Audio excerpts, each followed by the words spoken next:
Bienvenidos. El día de hoy vamos a iniciar con esta serie que tienen ahí en su pantalla, que se llama Bienaventuranzas, la dicha del reino. Bienaventuranzas, la dicha del reino. Y hoy nos vamos a, bueno, no solamente hoy, los domingos subsiguientes estaremos analizando, como lo hicimos con los 10 mandamientos, pero en esta ocasión nos vamos a enfocar en lo que es solamente Mateo capítulo 5. Y para eso, bueno, los invito, si tienen Biblia, y si no, pues aquí se los presento. Aquí les pongo el pasaje bíblico para que lo podamos leer todos juntos. Mateo capítulo 5, versículo 1 al 12, le vamos a dar lectura. Mateo 5 del 1 al 12. Dice la palabra de Dios de la siguiente manera.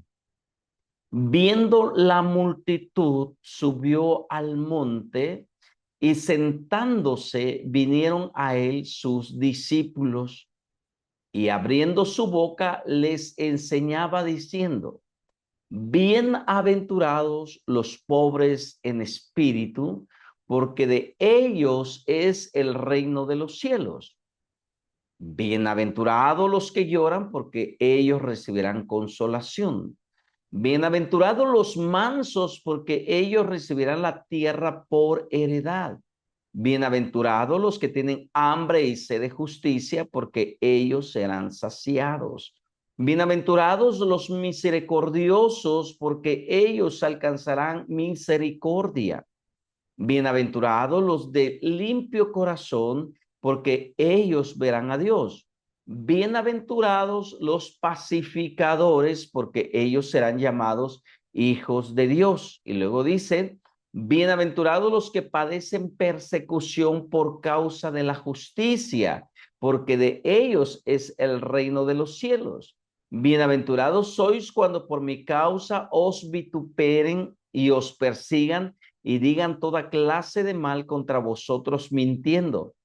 Gozaos y alegraos, porque vuestro galardón es grande en los cielos, porque así persiguieron a los profetas que fueron antes de vosotros. Ahí estamos, en ese capítulo vamos a estar nosotros, pues trabajando durante todo este tiempo, ¿no? Porque las bienaventuranzas lo vamos a conocer o lo vamos a llegar a conocer como los principios, vamos a ponerse, los principios del reino. Recuerden que Jesús viene como un rey, vamos a ponerlo así. Y ahorita déjenme explicarlo porque voy a dar una semblanza general esta mañana de lo que vamos a tratar los siguientes domingos. Vamos a ver que el Evangelio de Mateo y el Evangelio de Lucas hacen un registro de una enseñanza que Jesús da a los judíos, a sus compatriotas, ¿no? Pero bueno, vemos que las bienaventuranzas, vayan apuntándolo ahí porque es necesario, son datos que debemos de tener presentes como cristianos. Las bienaventuranzas no solamente abarcan Mateo capítulo 5, versículo 1 al 12, no. Las bienaventuranzas abarcan desde el capítulo 5, capítulo 6 y capítulo 7. Todos esos 3 capítulos abarcan las bienaventuranzas. No vamos a hablar de todos los capítulos 5, 6 y 7. Solamente vamos a agarrar donde dice bienaventurados, que ese es la esencia de todo el mensaje, la bienaventuranza. Se le conoce como el Sermón del Monte también, es otro nombre con el que se conoce el Sermón del Monte porque, lo vuelvo a repetir, no solamente habla del capítulo 5, del 1 al 12, las bienaventuranzas, sino que es del 5 al 7, que abarca el Sermón del Monte, el Sermón de la Enseñanza, y es la enseñanza más conocida y uno de los discursos más famosos de la historia. Bueno, Jesús dio este mensaje pues y implica sus palabras, pues sobre todo porque era un tiempo relevante, un tiempo significativo para la gente de esa generación. Recordemos que Jesús inicia su ministerio cuando el Imperio Romano estaba en control de todas esas tierras. Y no, los romanos lo que a ellos les interesaba eran las cuestiones monetarias. Ellos cuando conquistaban a un pueblo, lo que ellos pedían o lo que ellos requerían eran los impuestos. Por eso ellos pusieron cobradores, se le llamaban los cobradores de impuestos, los publicanos, los famosos publicanos, en cada pequeña ciudad y los ponían a la entrada para que cuando llegara la gente, pues les cobraran ellos los tributos que le iban a dar al César. Y bueno, ellos le pusieron una carga, pero muy pesada a cada pueblo que ellos conquistaban, porque les cobraban impuestos por todo le cobraban impuestos. Entonces, en ese tiempo Jesús, sabemos que él nace bajo el gobierno o el imperio romano y pues él vive de cerca, él experimenta lo que el imperio romano estaba haciendo. Cuando él inicia su ministerio a los 30 años de edad, él sabe con lo que se va a enfrentar. Él está consciente con lo que él va a confrontar en su momento. Porque no solamente estaba el imperio romano por un lado, sino también estaban los grupos religiosos que se habían levantado después de la deportación de Babilonia. Bueno, los que llevan estudios bíblicos los jueves han de poder tener presente la deportación. La deportación fue en el 586 antes de Cristo, ¿no? Y esa deportación, cuando ellos son llevados a la tierra de Babilonia, pues ellos no tienen el templo había sido destruido por Nabucodonosor y su ejército, todo quedó en cenizas, todo quedó arruinado. Entonces ellos no tenían cómo adorar. ¿Y qué hacen? Comienzan a surgir las famosas sinagogas. Las sinagogas son los pequeños lugares de reunión en los hogares y luego se hicieron pequeños centros de adoración, pequeños lugares de reunión que se les llamaba sinagogas. Bueno, Jesús nace ya con esa tradición de las sinagogas, nace bajo el gobierno del imperio y durante la deportación de Babilonia, durante esos 70 años que estuvieron allá, pues se formaron grupos religiosos que, bueno, esos grupos religiosos estuvieron presentes en el tiempo de que Jesús inicia. Entonces, cuando Jesús llega a iniciar su ministerio, él se tenía que enfrentar a los grupos religiosos y también al Imperio Romano. Jesús no lo hizo de manera abierta. Él fue un luchador ideológico. Lo que él hizo fue predicar. Lo que él hizo fue enseñar un estilo diferente de vida. Entonces, cuando Jesús llega a iniciar su ministerio, pues están 5 grupos religiosos. Los famosos y los más fuertes eran los fariseos. Luego eran los esenios. Luego eran los herodianos, los celotes, ¿sí? Eran los celotes y los saduceos. Entonces, eran 5 grupos religiosos que estaban ahí, pues, presentes en el tiempo de Jesús. Cuando Jesús llega, pues Mateo presenta a Jesús como el hijo descendiente de David, heredero al trono.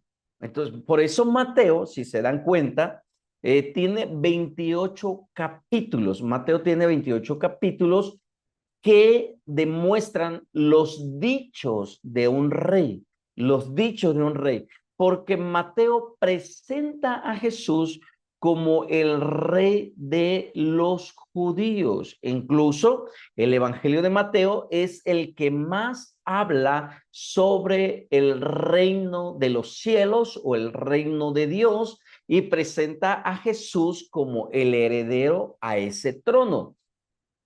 Por eso vemos que Mateo inicia su escrito con la genealogía. ¿Y cómo comienza Mateo? Capítulo 1, versículo 1. Comienza diciendo, libro de la genealogía de Jesucristo, hijo de David, hijo de Abraham. Bueno, Mateo dice, yo voy a dar una defensa en una palabra para que lo aprendan ustedes, voy a utilizarlo, es una apologética del reinado de Cristo en Jerusalén o en Israel.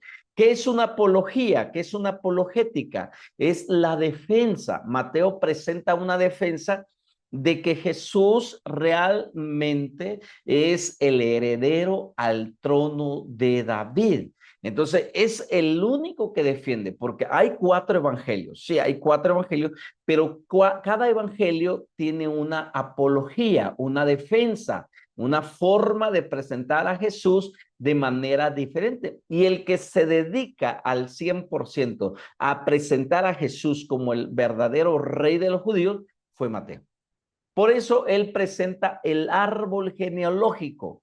Y tal vez alguien diga, no, no solamente él, también Lucas. No, pero Lucas no presenta a Jesús como rey, sino como el hombre perfecto. Porque si tú analizas las dos genealogías, Mateo y Lucas, Mateo capítulo 5 y Lucas capítulo 3, te vas a dar cuenta que Mateo termina con el reinado, o más bien dicho, con mencionando al padre, según se creía, dice Mateo, según se creía de José. Y ahí termina, ¿no? Con la genealogía, termina con José. Ahí termina. Pero si tú analizas la genealogía de Lucas, capítulo 3, te vas a dar cuenta que no termina con José, termina hasta Adán, el primer ser humano creado por Dios, porque Lucas no presenta a Jesús como rey de los judíos, Mateo sí. Nos centramos en Mateo, nos enfocamos en Mateo. Entonces, Mateo tiene que defender de una manera tan sistemática, ordenada, presentando evidencias tanto escriturales, proféticamente mencionadas por los profetas del Antiguo Testamento, como evidencias históricas que se van a analizar en todo el libro. No lo vamos a analizar todo el libro, estoy dando un panorama general para que nos centremos en las bienaventuranzas. Entonces, por eso Mateo dice, hijo de David. Pues sabemos que David hasta el día de hoy es recordado como el rey más digno que Israel ha tenido. Porque David fue el hombre que logró unificar a las 12 tribus, unió a las 12 tribus. Bueno, y bueno, si analizamos la vida de David, nos vamos a dar cuenta que él, pues, luchó, se enfrentó también a muchas dificultades para llegar al trono. La persecución de Saúl, que era el primer rey de Israel, que lo persiguió a muerte, el desprecio de sus propios hermanos, el desprecio de sus propios padres y el desprecio del rey Saúl. Entonces, David, en pocas palabras, pues, no tenía un grupo que dijera, va a apoyar a David. No, él fue desterrado, anduvo huyendo. Después, el ejército que formó fue un ejército con hombres, ¿qué dice? Endeudados, amargados. Bueno, tenían un fin de problemas esos hombres, que fueron la parte que, bueno, fueron el grupo que formaron 400 hombres que formaron los ejércitos de David, con problemas emocionales y bien arraigados. Entonces, ¿qué es lo que sucede? David trabaja con ellos y de ahí salen los valientes de David. De ahí surgen los valientes, de aquellos menospreciados, de aquellos odiados, endeudados, amargados, rencorosos, salen los valientes de David. ¿Por qué menciono esto? Porque si te das cuenta, con Jesús sucede lo mismo. Jesús no tiene un ejército, es más, no creían en el ministerio de Jesús ni sus propios hermanos biológicos, lo vamos a llamar así. Recuerda que le decimos hermanos cuando son nacidos del mismo vientre. Medios hermanos dicen cuando son hijos de papá solamente y de mamá diferente, medios hermanos. Pero cuando son nacidos del mismo vientre de la misma madre, son hijos, dicen. Bueno, así me lo explicaron a mí hace años, ¿no?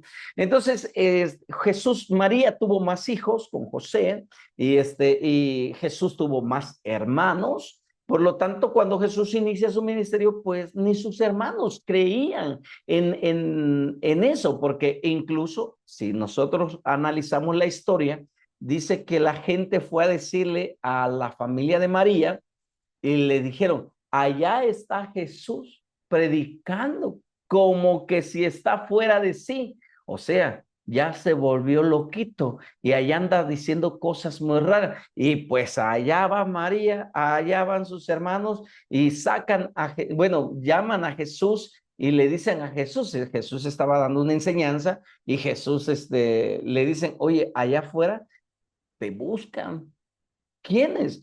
Pues tus hermanos y tu madre. Y Jesús dice, pero ¿quién es mi hermano y quién es mi madre? Sino aquellos que hacen la voluntad de mi Padre. No menosprecia a su familia, pero él sabía que la intención de su familia era llevárselo a la casa para poder tenerlo encerrado, porque la gente pensaba que Jesús estaba loco. ¿Quién creyó en Jesús? Nadie creyó en Jesús. Los grupos religiosos lo atacaron, lo rechazaron, no aceptaron. El Imperio Romano no lo aceptó.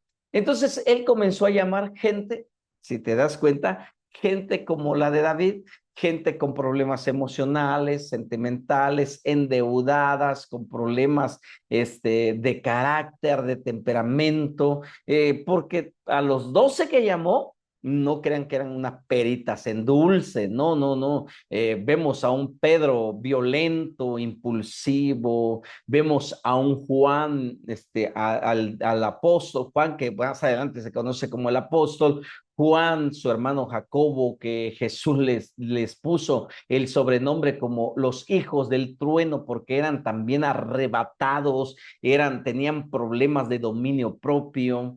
Vemos a un Felipe que a pesar de que vio tantos milagros, vio tantas señales, le dijo Jesús, muéstranos al Padre y nos basta. Y Jesús le dice, Felipe, ¿cuánto tiempo has andado conmigo y no me veis? Porque el que me ha visto a mí ha visto al Padre. Jesús le comienza a exhortar. Vemos a un Tomás que siempre dudaba de todo. Yo no puedo creer algo que no he visto. Si Jesús resucitó, el Maestro lo resucitó, yo necesito verlo con evidencias para poder creer. Imagínate todo ese tipo de gente con la que Jesús batalló.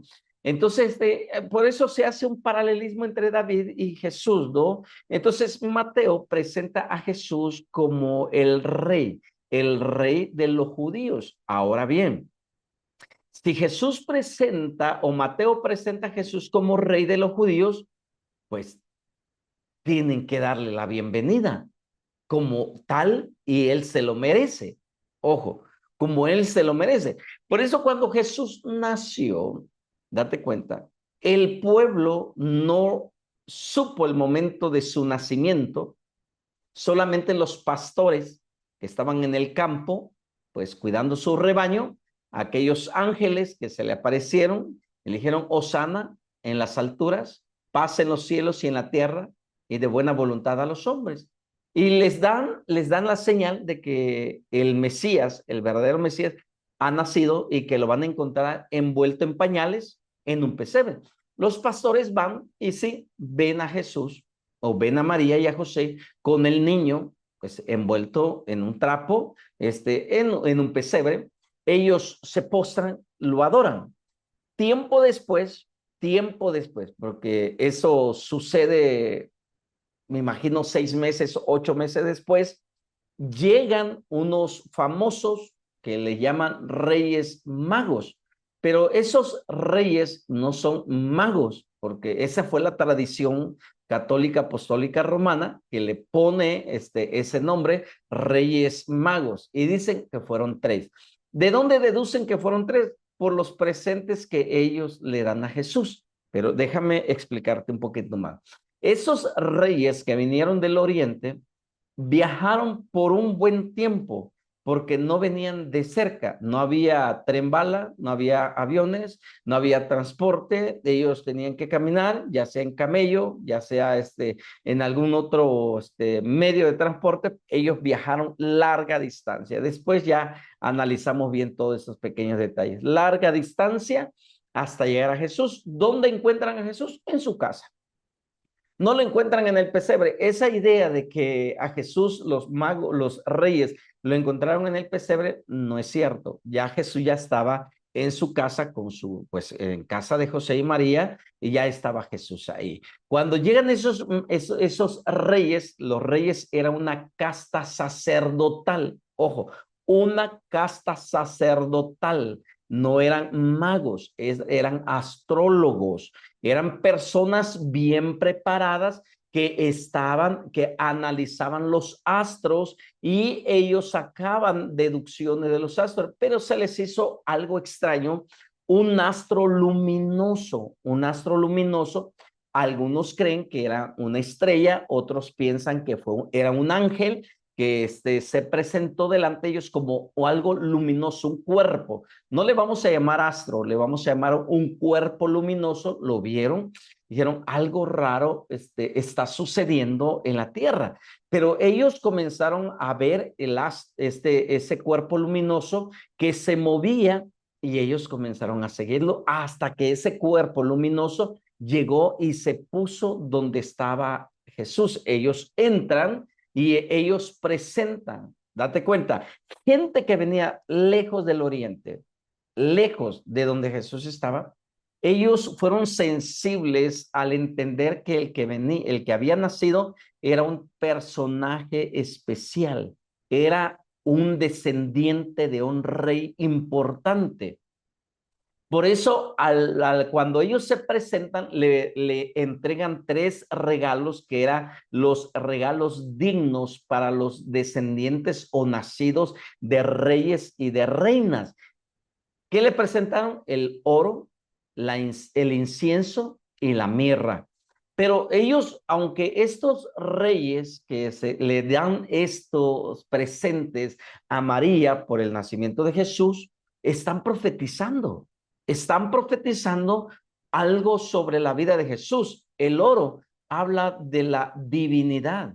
Ellos reconocieron que el que estaba allí como un niño era un personaje importante, especial, y que no era como cualquier otro niño. Y le regalan oro a Jesús, le regalan oro a María por Jesús, que representa también una ofrenda o un presente para un rey. Le dan el oro, luego le dan el incienso. Con el incienso ellos están mencionando que ese niño iba a presentar o iba a jugar un papel importante como sumo sacerdote, porque el incienso representa la oración y la intercesión. Y le presentan la mirra, y con la mirra ellos estaban diciendo el sufrimiento de ese pequeño al momento de cumplir su llamado. Entonces, vemos que Mateo presenta esa escena y presenta a Jesús como rey. Por lo tanto, un rey necesita un reino. Y cuando Jesús inicia predicando, su predicación fue: arrepenteos, también como la de Juan el Bautista. Juan el Bautista dijo: arrepenteos porque el reino de los cielos se ha acercado. Y Jesús les dijo a la gente: arrepiéntanse porque el reino de los cielos ya está en medio de vosotros. Entonces Jesús vino a establecer un reino y vino a reclamar lo que le pertenecía, pero nadie lo supo aprovechar. Nadie se dio cuenta de lo que él vino a hacer. Todo lo contrario, él Él vino a establecer un reino, ni los líderes religiosos, que eran 5 grupos importantes, ni ellos, menos Roma. Roma, todo lo contrario. Cuando aquellos reyes del oriente llegaron, no llegaron directamente a la casa de María, fueron a Herodes, el rey o el tetrarca de esa región. Fueron y le dijeron, hemos viajado desde el oriente, venimos viajando porque hemos visto una señal en el cielo. Alguien especial ha nacido, un rey ha nacido. Entonces, cuando Herodes escucha eso, mandó a llamar, ojo, mandó a llamar a los escribas, a los fariseos, para que le dijeran dónde habría de nacer el rey de los judíos. Aquellos hombres le dijeron, estudiosos de la ley, estudiosos de la Torá, le dicen, pues, en Belén de Judea. Ahí en Belén de Judea va a nacer el rey de los judíos. Herodes no se puso feliz. Él, al contrario, se enojó tanto, se molestó tanto, que le dijo, ¿no? De manera hipócrita, le dice a los reyes, vayan, adórenlo. Y cuando le encuentren, díganme a mí. Pero detrás de eso estaba una motivación diabólica. Herodes quería asesinar a Jesús. Y lo vemos en el acto, ¿no? Porque recuerda que los reyes fueron avisados por unos ángeles que no regresaran a Herodes, sino que se fueran por otro camino. Cuando Herodes se dio cuenta que aquellos reyes fueron avisados por ángeles, bueno, Herodes nunca supo que era por ángeles, pero que se habían ido por otro lado a sus hogares, a sus lugares de origen, Herodes se enojó tanto. Herodes se molestó, que mandó a asesinar a varios niños, a muchos niños menores de 5 años de edad. ¿Qué significa eso? Entonces, Jesús ya no era un bebé, ya estaba grandecito cuando aquellos reyes llegaron a visitarlo. Entonces, vemos nosotros que Mateo presenta esta apologética sobre el reino de los cielos y sobre Jesús como el rey de los judíos. Entonces, Jesús sabía cuál era su misión. Él sabía que él venía a reclamar lo que le pertenecía, pero había un enemigo. El enemigo era Roma, el enemigo era Herodes. Lo voy a poner con esas frases. Herodes mandó a asesinar a los pequeños. Los ángeles le avisan a José, saca al niño, porque hay gente que pretende matarlo, y huyen a Egipto y están un buen tiempo en Egipto. Y de ahí ellos se regresan a Nazaret. Y bueno, y Jesús crece, ¿no? Ya que Herodes había muerto. Su muerte de Herodes fue una muerte muy triste la muerte de Herodes. Porque recuerda que no hay nada que el hombre haga contra los hijos de Dios que quede impune ante los ojos de Dios. El asesinato, como el faraón en el tiempo de Moisés, quedó sepultado bajo las aguas de aquel mar. Bueno, Herodes recibió un golpe mortal, lo dice en el libro de los Hechos, que salió con sus vestiduras resplandecientes y cuando le pegó los rayos del sol, sus vestiduras brillaban y el pueblo comenzó a gritar, voz de Dios, y él en vez de acallarlos, aceptó el título de Dios. Vino un ángel, dice, y lo golpeó en el vientre que la historia cuenta, esa historia lo vas a encontrar en la historia de la iglesia, escrita por Eusebio. Si ustedes quieren comprar ese libro, está buenísimo. Y cuenta la historia que ese ángel golpeó a Herodes en el vientre y él muere engusanado vivo. Se le comenzó a hacer una úlcera por dentro que le pudrió todos los órganos reproductores y se murió engusanado. Date cuenta dónde fue el golpe y por qué fue ahí el golpe, ¿no? Herodes muere de esa manera porque él asesinó a niños inocentes que no merecían morir, pero él por el celo, por el miedo de que le quitaran el trono, él muere de esa manera. ¿Qué hace Jesús? Él comienza a reclutar a hombres para que les pueda enseñar y después ellos enseñar a otras generaciones. Jesús lo logró, pero no fue aceptado. Él fue rechazado en su tiempo. Y vemos que realmente en el Sermón del Monte, él establece los principios de su reino. Él establece los principios de su reino. Y él en este sermón hace hincapié a la humildad, al perdón y a la generosidad y ser generoso con el prójimo. Y el Sermón del Monte, aquí Jesús alienta a sus seguidores, a las personas, a que elijan el camino del amor y no del odio, del perdón y no de la venganza. Él aquí retoma los principios de los 10 mandamientos. Jesús analiza los 10 mandamientos y si te das cuenta, observa bien lo que sucede. Si te das cuenta, Moisés cuando recibe los 10 mandamientos, los recibe en un monte llamado el Sinaí. Y Moisés sube al monte para recibir los 10 mandamientos. Y si te das cuenta, en este versículo que acabamos de leer, obsérvalo una vez más. Si te das cuenta, aquí en este versículo, capítulo 5, observa bien, versículo 1 dice, viendo la multitud. Recuerda el tema de los 10 mandamientos. Moisés tenía una multitud que lo siguió, una multitud tremenda. Y vean que dice Mateo, viendo, hablando de Jesús, voy a cambiar la palabra, voy a poner una palabra aquí que dice, voy a decir así, Jesús viendo a la multitud.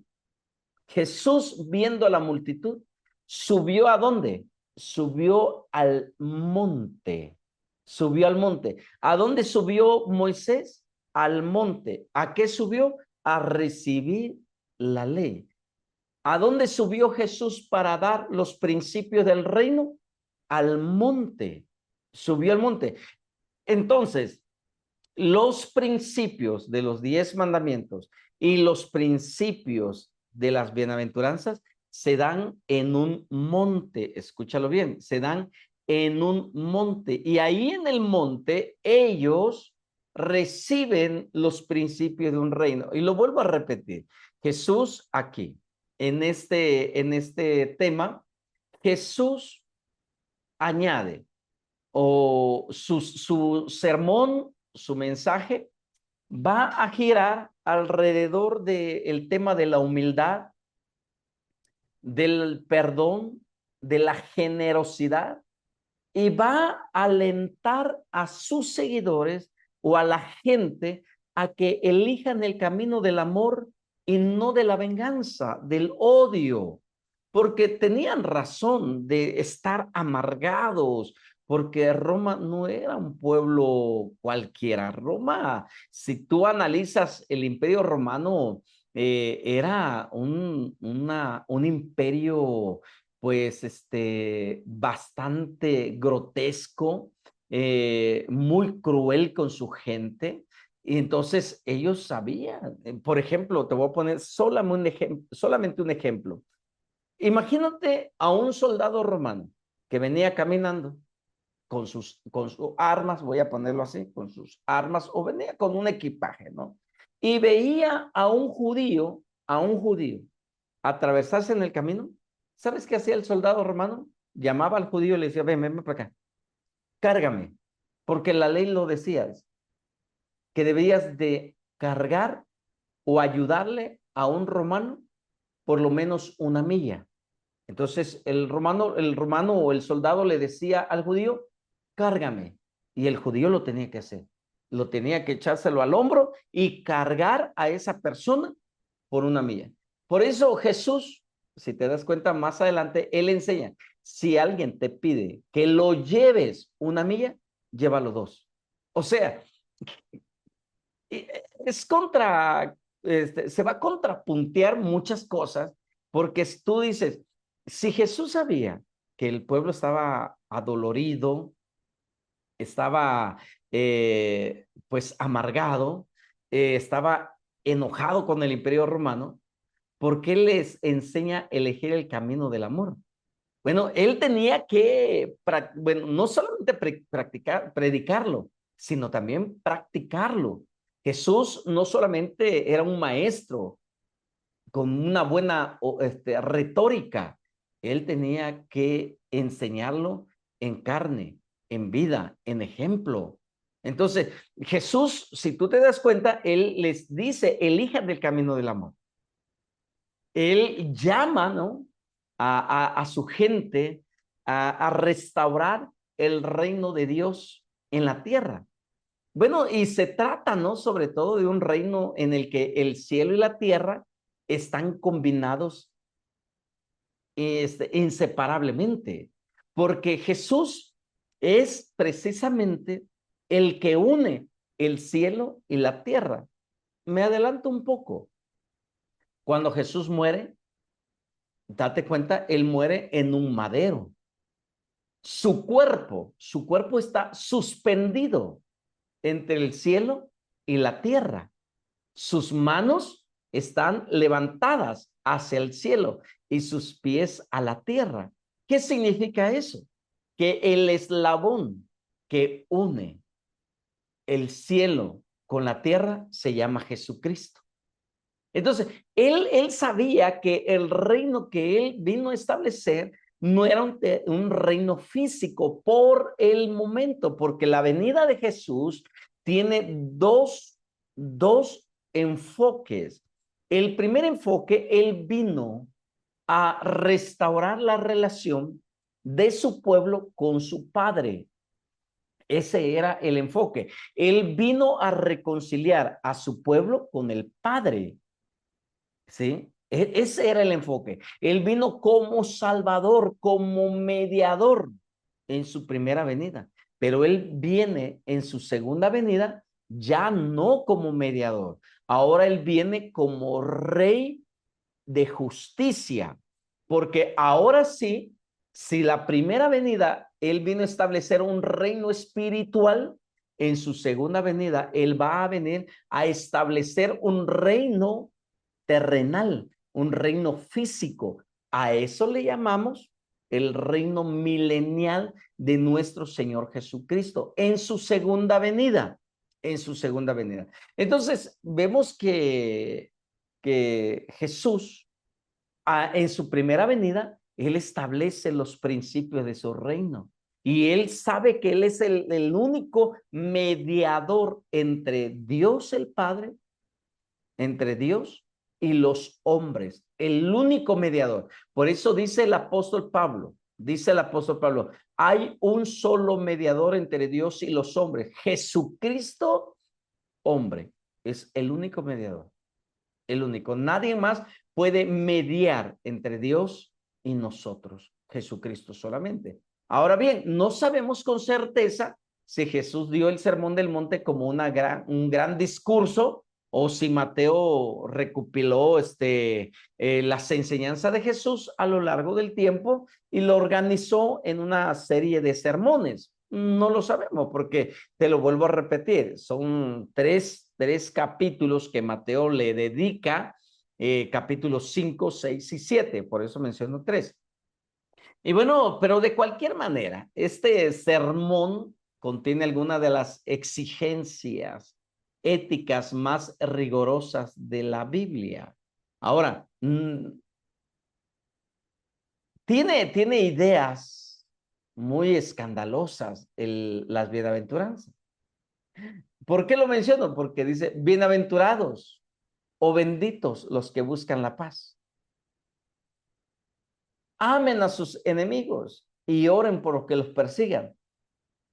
Wow.